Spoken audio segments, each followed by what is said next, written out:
Aloha and welcome to our Warrior webinar. My name is Connie Wilson and I'm a admissions counselor for the University of Hawaii Office of Admissions. And I'm joined by our special guest, but I'll let him take the floor once I go over the rules or the agenda for today. So today's webinar is another one of our Warrior Spotlights. This time the spotlight is on a student who is an engineering major. So you're going to hear all about his experiences in the major. You will hear about his internship, the process, that how he got an internship from his major. And then I also asked him to prepare some tips. So if you have any questions about what it's like to be a student in the engineering department, Noah is in mechanical engineering, so he can talk about mechanical engineering. So I did see that we have a couple, 20 students that are interested in mechanical engineering, and then a handful of civil and electrical. So today's focus is mostly going to be on mechanical since Noah is a mechanical engineering major, but he is a student. So if you have any questions about student life, engineering, feel free to ask it in the Q&A and we'll do our best to answer. For the questions that, are more content heavy related, I will refer you to the engineering department and I'll provide those links and information for you. So with that, I will let our guest take the floor. So Noah, go ahead. All right, what's up, everybody? So I'm a senior at the university studying mechanical engineering and projected to graduate in 4 years. So I'm trying to finish within 4 years. I'm originally from Oahu, born and raised. Originally from Milani, the suburbs of the island, kind of central part. Um, the reason I got into engineering was because my grandpa, which is like the father figure in my life, was mechanical engineering, and so I did that. I did like robotics in like middle school, high school. I was that nerd who like took apart his calculator and figured out how like it worked. So like, if you ever had that kid in class, I was that kid. Um, yeah, so it's something I chose, and then I declared going in, and I never looked back. So yeah, and I enjoy it a lot. All right, so that is Noah in a nutshell. So some questions for you. So Noah, you said that you applied to it going in. You wanted specifically to get into mechanical engineering. Yeah. When you're taking your other courses, did you find like other parts of engineering interesting to you, or did that appeal to you? Well, I found out that I definitely mechanical because there are some classes you take. Usually, engineering. There are different specializations. Like for our university, we have mechanical, electrical, computer, and civil environmental. And so, for me, I took statics, and I'm like, or which is more like civil engineering. I'm like, okay, that's nice. We're just gonna not touch that ever again. And then we did circuits, and now which is obviously electrical engineering. And then I was like, wow, that wasn't nice. Really not gonna touch that ever again. And then I enjoyed all the movement, like all the things that involved with movement and stuff, where all my peers were like, wow, that makes me want to die. So I was like, okay, you know what? Maybe that's a good fit. Maybe that's where I want to stay and continue my no. Nice. Okay, cool. So it sounds like you have taken courses in kind of like the different fields. So is that what it's your freshman courses are like? You kind of That those are my first couple years. So freshman year, no matter what, you're gonna be taking the basics. You got to take up to Calc 4, so that's what I took my freshman year. You take like some differential equations. You have to take chemistries. You don't have to take languages or bio. Bless. I trying to remember. It's been a hot minute.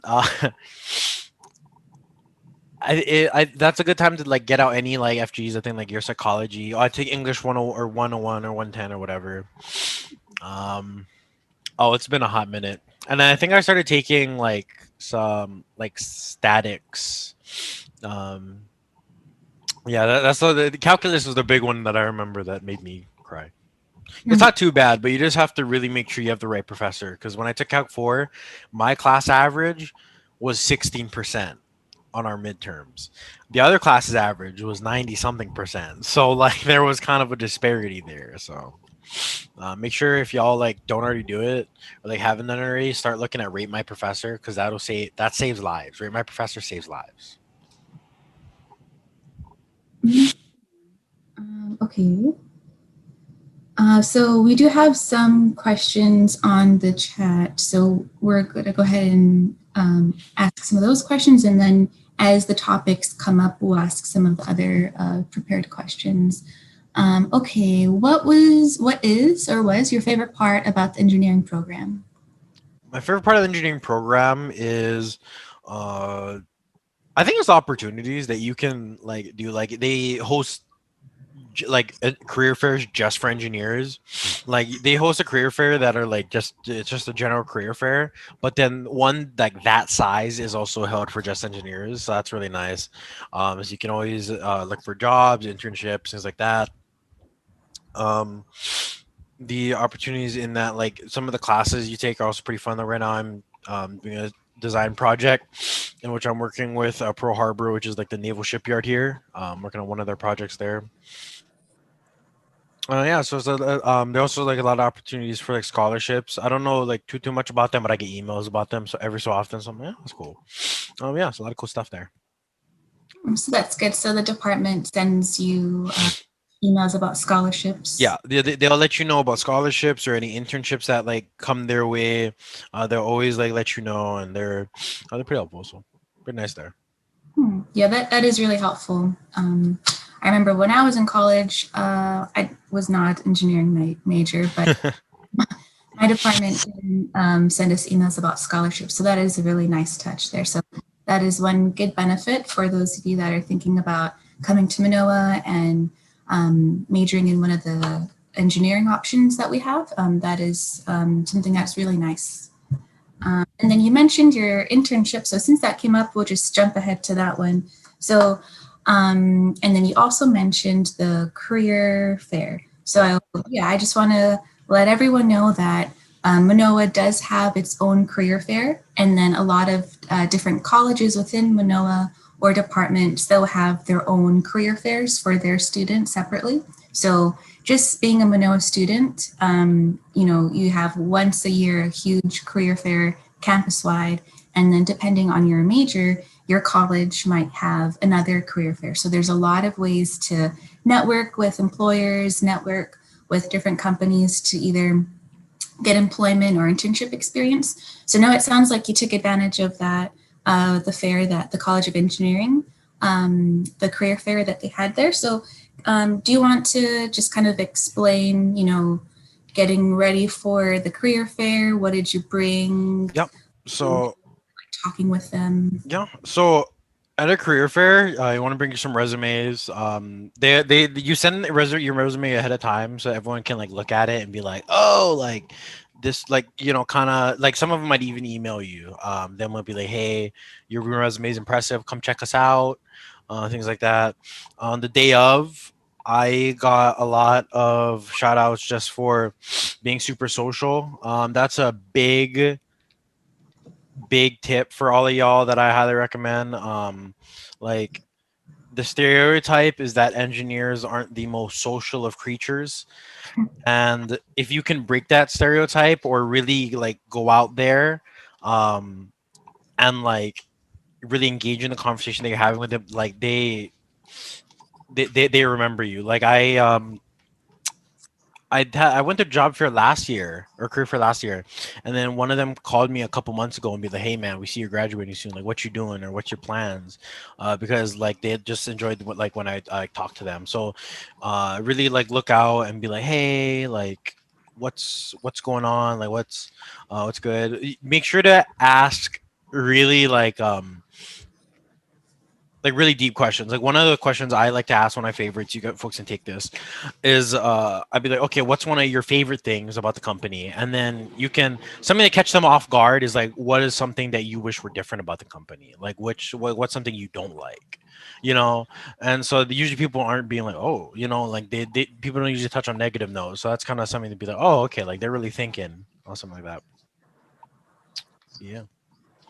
But like just be really out there because like I'm an extrovert, so like it was fun for me. But like my roommate, is an introvert, and so when I saw him there, he kind of just looked at me. I was like, "Please kill me," and I'm like, "I believe in you," and then just kind of went on my merry way. So yeah. I will make a comment on that. I think yeah, that's kind of true. Engineering students do kind of get like a stigma that they're more introverted or not as they're kind of more reserved. But since I did teach public speech when I was in my graduate school, I was an instructor, and I had learned that the College of Engineering had changed. They made a change in their curriculum. They wanted their students to be more like well-rounded, and so they included taking a speech class in the curriculum requirement. So, in order to graduate with a degree in engineering, just like how other degrees would require maybe speech or math or English or something like that, public speaking was included in one of the requirements. So there's a couple of semesters where more than half of my students were actually engineering students, and they were taking this because it was required. And so, the first day of school or the first day of class, a lot of instructors like to ask, "Oh, why are you taking this class?" The class I was teaching was a required course for many different fields. So it's good to know that, they do kind of make that effort to get their students to be more well-rounded. So if you are nervous about not being like out there, one, college will change that. You will definitely be learn to kind of break out of your shell, and it seems like the department does help that. Okay, so Noah, there's a couple of questions that seem to be related to, can you talk about the lab? Have you ever used any of the design labs at the engineering Yeah, side? yeah, for sure. So that lab's super cool. You can so we have a I think it's called Mat Lab. No, that's the program. Wait, oh, Fab Lab. There it is. Fabrication Lab. There it is. Um, and so that's pretty cool. You can like 3D print stuff. We got like laser cutters in there. It's pretty cool. It's just like run by students. You just come in and be like, hey, like I have the material. Can I like use it? And be like, yeah, you're chilling. You also are allowed to. We have like shops, so we have like lathes, we have drill presses, things like that. There's other laser cutters. So that's open. You need training for that. You need to go through some training where you like make a metal part or something like that. That's pretty cool. They're super helpful. We also have like a 3D printing lab where we have like I think it's like 10 3D printers going off all at once. So you can use them for like some projects and things. It's pretty cool. I like spent for one of my classes. I spent like oh my gosh, I spent like 40 hours within like 2 weeks in like the 3D printing lab because I needed to like 3D print a bunch of parts. But pretty cool. That was pretty fun. Okay, so kind of on that note, we have a question here. How much time do you spend outside of class doing assignments? So we'll just tailor it to just engineering assignments. Just engineering assignments. I would say that super depends on the professor. Like you can spend, I'd say on homework expect like an hour and a half per assignment. That's not too bad. Um, but some of them like if you like some once you get into like upper level, if they have to do with like programming or things, it wasn't uncommon for me for our programming class to take about like 6 hours on an assignment weekly. So, but that's really rare. That like the 6 hours is like that's the only time I've spent that much time. Other than that, it's like an hour and a half per assignment, unless the professor just hates life, and then they just assign you a problem that makes you cry. But it's not too bad. About an hour and a half. Okay. Well, let's see. Some of these are more administrative, which I can answer toward the end. So let's see. How rigorous is engineering program in Rigor your experience? Yeah. How? rigorous. It's actually not too bad. Like honestly, like if you manage your time well, or even if you kind of ish don't, it's actually not too bad. I am a procrastinator, and I won't say I've done it the best, but I would say I've done more than survive. I've like like there's like survive and like thrive, and I'm like in a little gray zone between there. Um, but it's not too bad. Like you definitely are able to get good grades, um, socialize, and get like an adequate amount of sleep. And by adequate, I mean like 6 hours. But that's like a good time management. You have to really be disciplined and know like, oh, I don't want to go to that event or I can't go out now. I'll go out with you folks like next week or something like that. I gotta really like grind this out. So that's not too bad. And then kind of related, are professors available for help? So the classes that you've taken, I know professors, they're required to have, at least 3 hours or 1 hour per credit.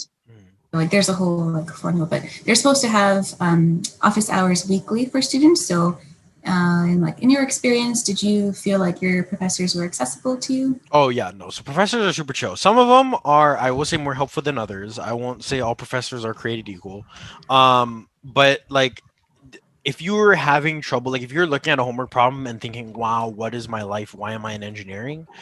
The professors aren't a bad shout. Like they they'll definitely like dap you up. Like I've spent like hours like I was reviewing for the final and I spent like an hour, like 2 hours reviewing this one concept and I was like, I just don't understand it. I went into my professor's office hours and she straightened it up within like 20 minutes. I'm like, wow, this I should just come sooner. This makes me sad. I just wasted 2 hours, you know. So, 100% do go to office hours. They come in super clutch, and they actually are helpful. And like Connie said, they're mandatory. They actually are mandatory every week. And if they can't make it that week, they have to make it up some other time during that same week. Yes. As a previous instructor, I barely got people to come to my office hours. And they kind of joke around like, oh yeah, office hours gets lonely. So when a student does come to their office hours, then they're like, oh great, I can help a student. So I feel like that from my experience as an instructor and then my experience being a college student, that was kind of the feel that I got since I also was a student there at Månoa, not in engineering, but just in general in Månoa. And at the graduate level, you really form bonds with your professors and your advisors. They really become your mentors. So if you do decide to come to grad school here, or maybe you're a transfer and you're thinking about, getting your bachelor's and then getting your master's here as well. Yeah, I think in my experience, the professors for me have always gone above and beyond what I needed and asked for to help make sure that I understood. And in grad school, my advisor and I were analyzing some data up until 2 a.m. because I had everything disorganized and I just was lost, didn't know how to organize it. So we went through over 900 lines of like code and just like, okay, where's the mistake? And so she was very patient. So thank you, Amy. But yeah, I think the professors are very accessible and we do have to have office hours every week. So And to piggyback, oh sorry, no, yeah. sorry, to piggyback on that, like you like they like about for like how Connie said forming bonds and stuff. Like they remember you. Like if you even if you're in class of 80, like you went through the office hours and like you're in. So like I was taking a manufacturing class. So just about like like drilling and like rolling and things like that. So all that kind of stuff. And I was close with the professor. I took a class from him before. Me and him were boys, and so like during the final, I'm like, "Hey man, what am I gonna look at the final?" And I asked as a joke because like you don't expect to look at professor in the eye and be like, "Tell me what's on the final," But brother was like, "I this is the lowdown. Don't worry about drilling. Don't worry about rolling." And I was like, "Oh, like that just saved me like 4 hours of studying." Like I so like you really like form a bond with professors and they got your back. Because contrary to popular belief, they want you to succeed, which will sometimes seem really wild, but they do. Okay. Nice. Okay, so we have a question about engineering organizations or like student clubs in engineering. So I know there's a couple. So what kind of clubs are you in, Noah? So I am even though I'm mechanical, I'm in the American Society of Civil Engineers. All my three roommates are civil, so actually a lot of my friends are the civil engineers. So I just kind of was like, huh, I'm just gonna eat over there. Um, I just did it for a lot of fun. So personally, we've participated. We're gonna go over a conference before everything kind of got janky this year. It's supposed to be in February. But I built a house. Like a small house, like 2 stories, but it's like 8 feet, like really, really weird. But it had to just hold a load. So that was pretty cool. I didn't really know too much of the because they're civil engineers. I'm mechanical, so I was in charge of painting it. I made it pretty. But we also have like American Society of Mechanical Engineers. I know they do a bunch of projects. So one of their big ones is the Formula SAE race car. So I know it's one of the senior projects. Actually, it's a vertically integrated project, meaning anyone in any year can work on it. So some of my friends are on the Formula team this year, and they're working on making it electric. So that's pretty cool. Yeah, so in obviously not this year, I don't know this coming year, but years previous or years prior, excuse me, they would fly it up to the mainland. They'd like race it, so it's actually pretty cool. Like near the engineering building, there's like a bend, so you just kind of hear like rubber burning because you just hear them like Tokyo drift around like the curb and stuff. I'm like, oh, that's pretty cool. Around like when they're gonna like ship it up and race it on the mainland, so it's pretty cool. I did see it once. Yeah, it's pretty cool. I can't believe that the students like build it from scratch. Yeah, super cool, super cool. Great. So that answers one of the questions I believe that Donovan asked. So yeah, we do participate that, and I believe that they've participated in every year. Again, with COVID, things might be a little different, but it seems like it regularly. Yeah, it's always a senior project at the very least, so you always people working on it. Okay. Nice. Okay. So what jobs can you get as a mechanical engineer? So no. So yeah, so a lot of them, it depends if you want to stay here or if you want to go back to the mainland. So if you stay here, a lot of your jobs are going to be in fire safety, HVAC, which is heating, ventilation, air conditioning. Usually if you stay, I feel like this is true for any engineering major, but generally, if you go for engineering, it depends because like it's kind of like a spectrum. I feel like mechanical is kind of because we're forced to take some electrical, some civil, so we're kind of in the middle. But more often than not, just having one means having an engineering degree means you're kind of well rounded. So I know some friends who have like they're mechanicals, but one of my previous roommates, he's working a civil job. One of them got his EE, but now he's mechanical. I know a civil engineer. One of my guys, he went to a career fair and a mechanical company hired him. So you can go forever, but over here it's like HVAC. If you for civil engineering here, it's a lot of like wastewater kind of stuff, and like structures, a lot of bridges over like the rivers and stuff we have over here. Electrical is going to be all like helping buildings, like all the wiring. But we don't have the big thing about Hawaii is that we don't really have too much R&D, research development. So if you want to do like R&D, you want to be like super cool kid, you want to be like, hey, I designed this. You got to go back to the mainland. That's where all like the big companies like Raytheon, obviously like Boeing and stuff, like that's all going to be mainland. From secondhand experience, there are some companies here that do government contracting, and so if you want to do R&D, you can. I believe there's a pretty big Hawaii is a pretty big hotspot for cybersecurity. So if you're interested in cybersecurity and kind of mix together electrical engineering with computer engineering, you can do that. That's like a pretty big, since we have a big military presence here, cybersecurity is huge. And I know there's a Cyber Corps scholarship for service program. So for your graduate school, if you wanted to not have to pay for graduate school, and at the end of your, when you graduate, and you would have to do like several years of government service type of job, using your degree. So that is one option that I know is possible. My boyfriend is doing that for his PhD. So cybersecurity is huge. So if you want R&D or some other kind of, it is possible to do here. But yeah, there's more companies just because the land and the size of the states are bigger, but still possible to do here. Kind of on that note, Noah, when you were at the career fairs for College of Engineering, were they all in-state employers, or did you see any of the outer-state employees? So in state, no, so there's outer states. So some of the bigger companies like Raytheon does show up. A majority of them are going to be in state, but most places like the bigger companies that are in state, they also have like mainland branches. So if you apply, like that's not to say you can't be like, hey, the job. But I would say majority are going to be here. But going off that, like even if you don't get like if you don't if you even if like a career fair doesn't directly lead, like if you get internship, like any internships, just get some experience and then you decide to go back to the mainland, like I wouldn't say like it changes anything.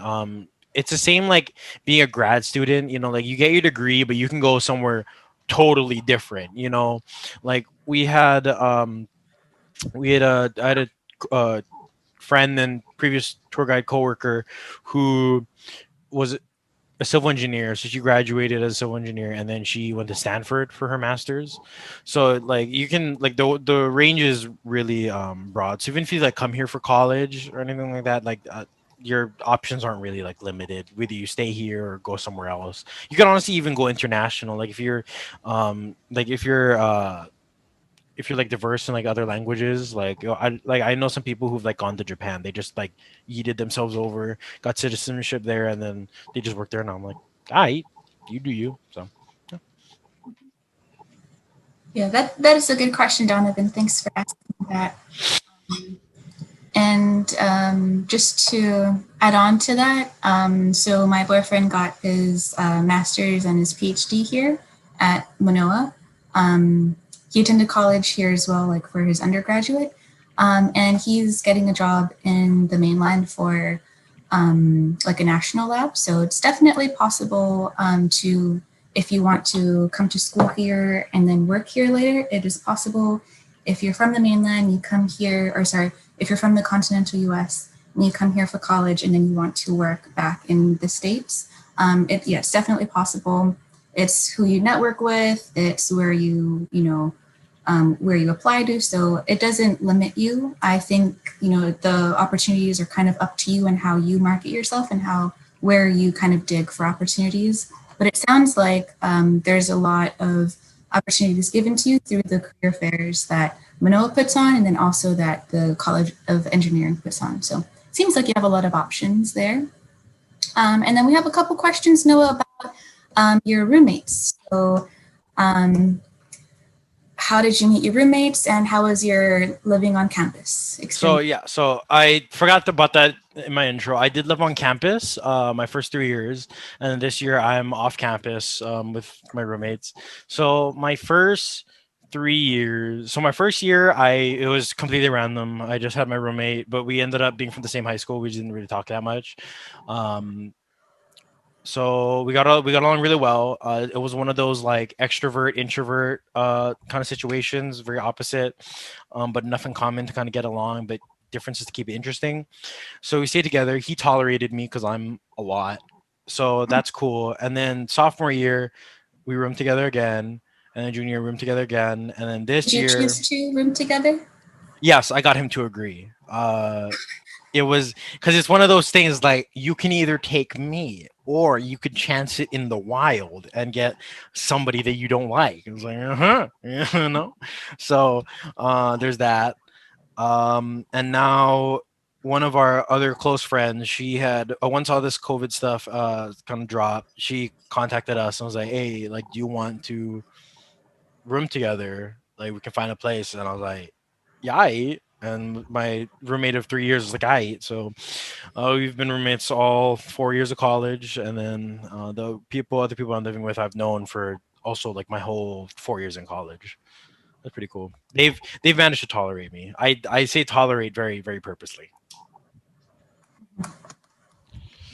Cool. Okay. So another question is, okay, the ratio of girls to guys in your engineering classes, what would you say? So it is, as you expect, very misbalanced, for lack of a better word. In terms of ratio, I want to say like out of 60 people, we'll say like 1 to 6. One female to 6 male. That's kind of what we're, if off the top of my head, I'm just trying to think of like all my classmates that I know. And I think anyone class that's fair. It's a I think it might be a little more, but like it floats between 1 to 5, 1 to 6. So the representation is obviously a little unbalanced, but yeah. I would say that I think the trend is definitely like there's more women and more females coming into the classes. When I was in college, um, 3 of my engineering friends were girls, and then 4 of them were guys. So for me, from my perspective, I would have thought the ratio was like starting to be a little bit higher. But again, I never took any engineering classes, so it kind of depends like who you talk to and stuff. Yeah. In your classes, you would say it's it is definitely not half. Yeah. It's definitely grown, and it also depends on which. Like I know, like civil engineering, I think the ratio is a little higher, probably like 1 to 4. Um, yeah, it just depends on the kind of classes that you are, or not classes, sorry, the like which engineering you're going into. But that's about the general ratio. And then Noah, we have several questions about pre-engineering. So I know you don't know all the answers because we're not advisors and you took it one way. So how did you get into the engineering program? So I was a DAP student, which means direct admittance admittance program. So I don't know the exact requirements for that. I just kind of applied and they're like, I like you Gucci. And from there I was able to start taking once I got all my prereqs out of the way, I started taking engineering classes my sophomore year.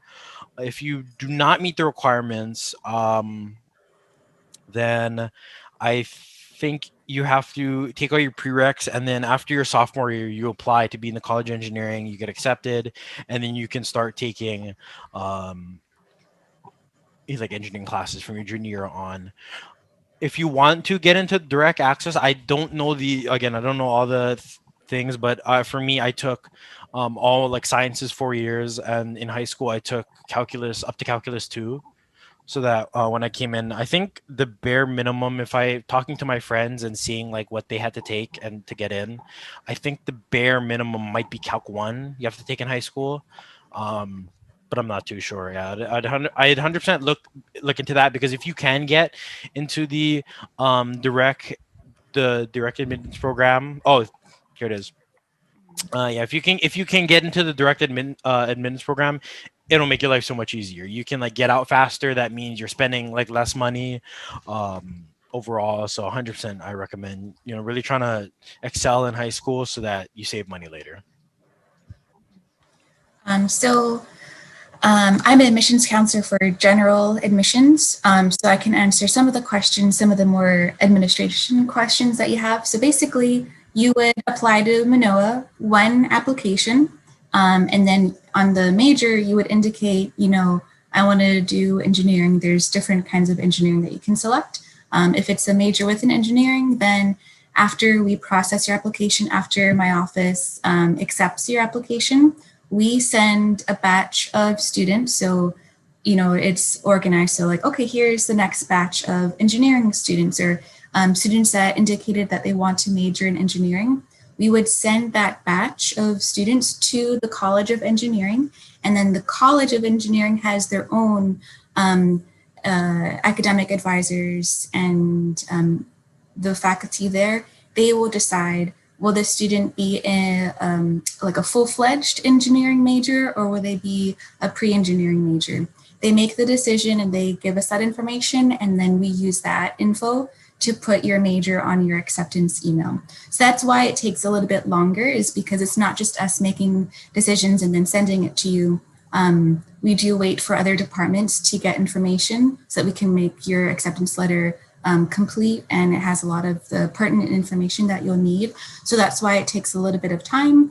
The average application processing time takes usually 4 to 6 weeks. If you wait till peak time, and if you apply after the priority deadline, which is January 5th, then you will most likely, it will not take 4 to 6 weeks. It could extend up to like 4 to 8 weeks even. So applying earlier is better for multiple reasons. One is for scholarship. If you apply early, then you'll be able to actually meet the scholarship deadline. But if you apply after the priority deadline, then you won't get accepted in time to apply for the scholarships, since the deadlines happen mid-February and in March. And that's just STAR scholarships and then UH system scholarships. That's not including FAFSA. For FAFSA, you also want to submit that early too, so that the financial aid office at our school is able to formulate a financial aid package for you.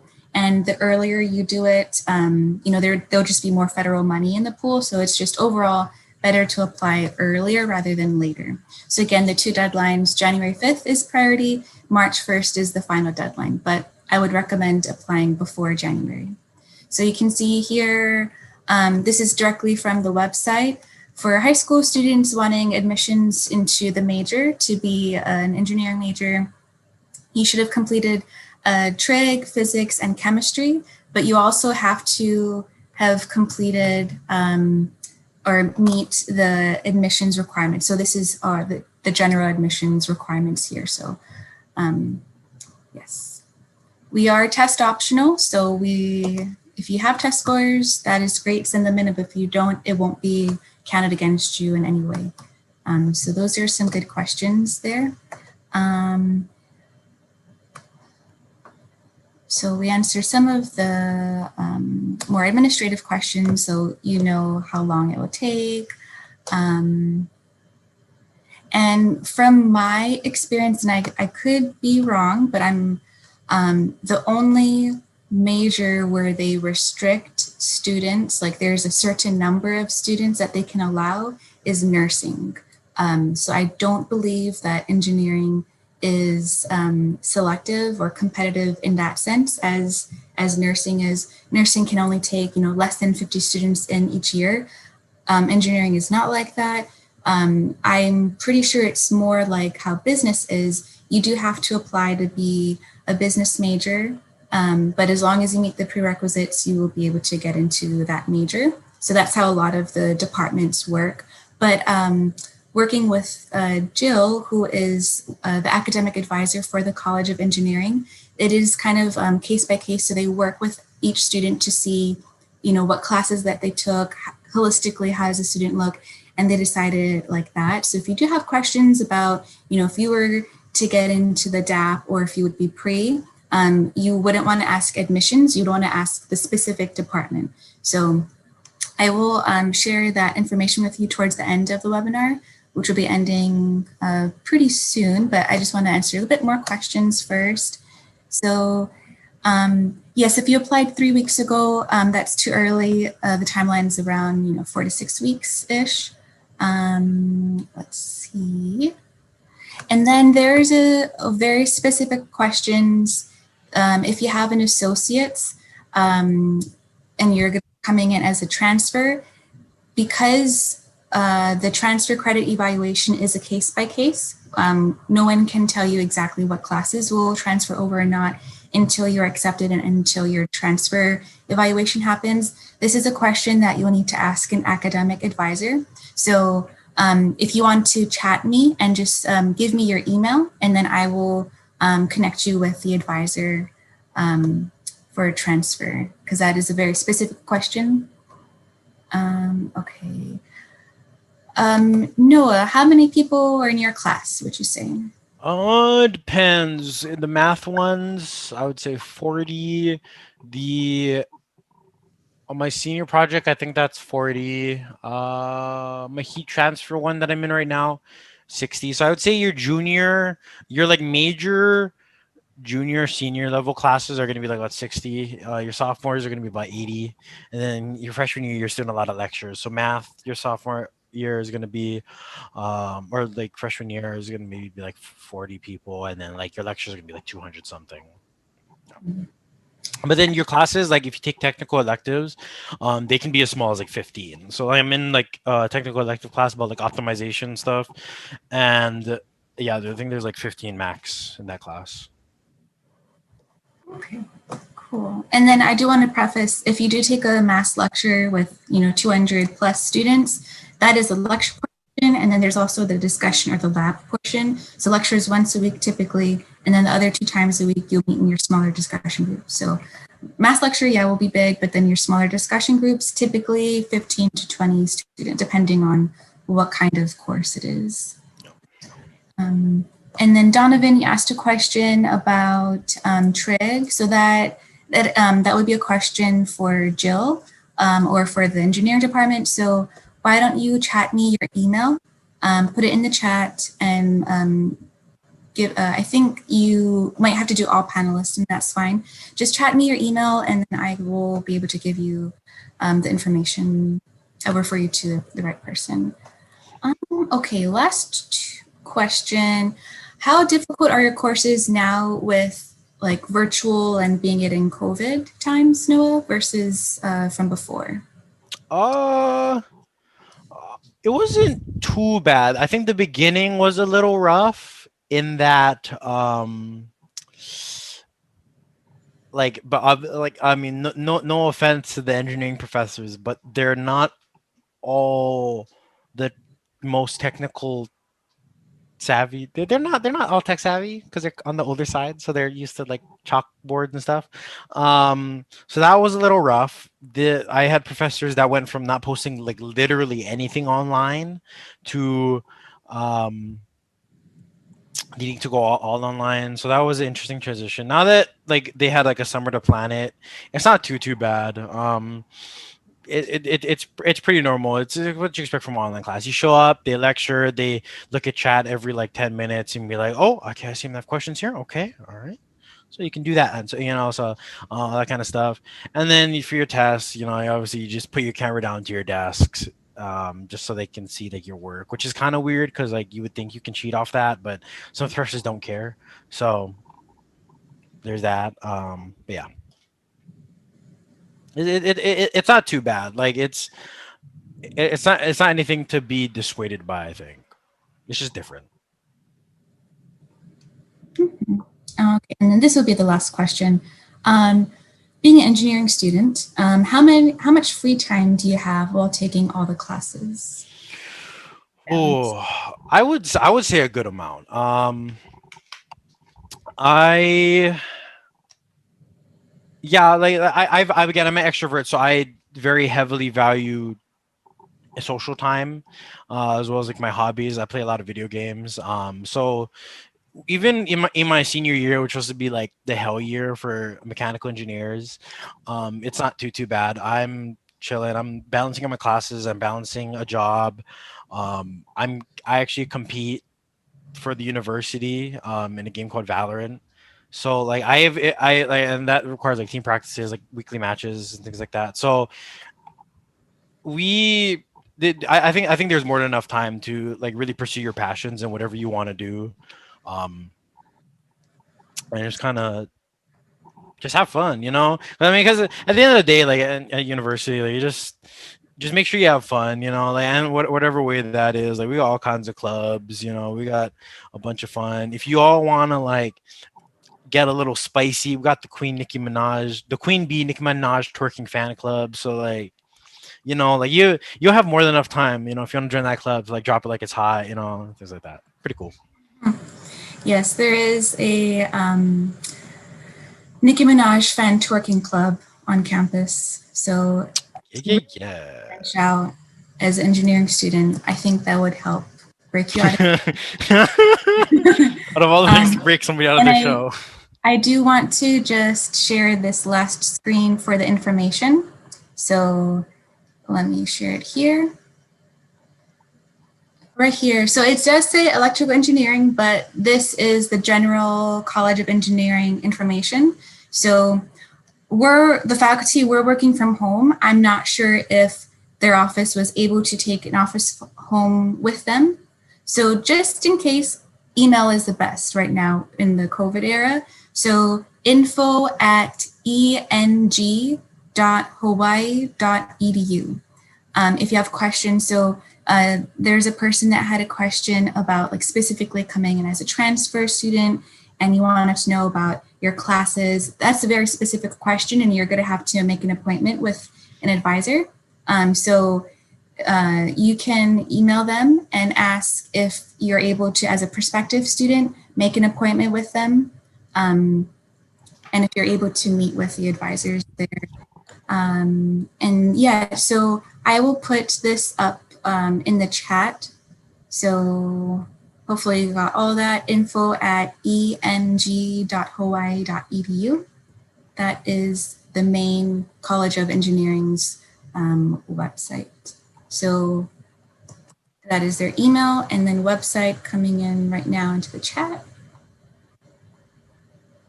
So I'll give you guys time to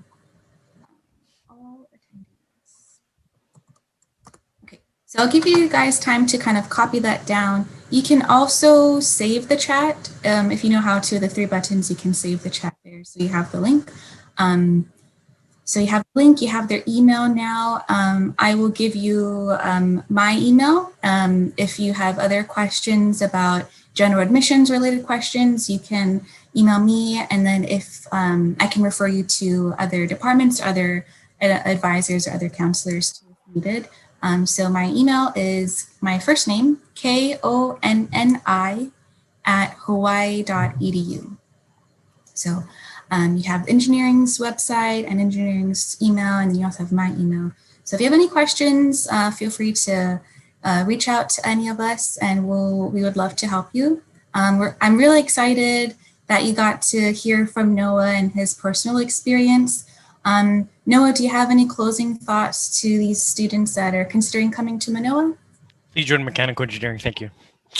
that's all I got. No, but honestly, no. Thanks for coming. Thanks for asking questions. Thanks for hanging out. Super chill. We hope to see you at the university. Pretty cool.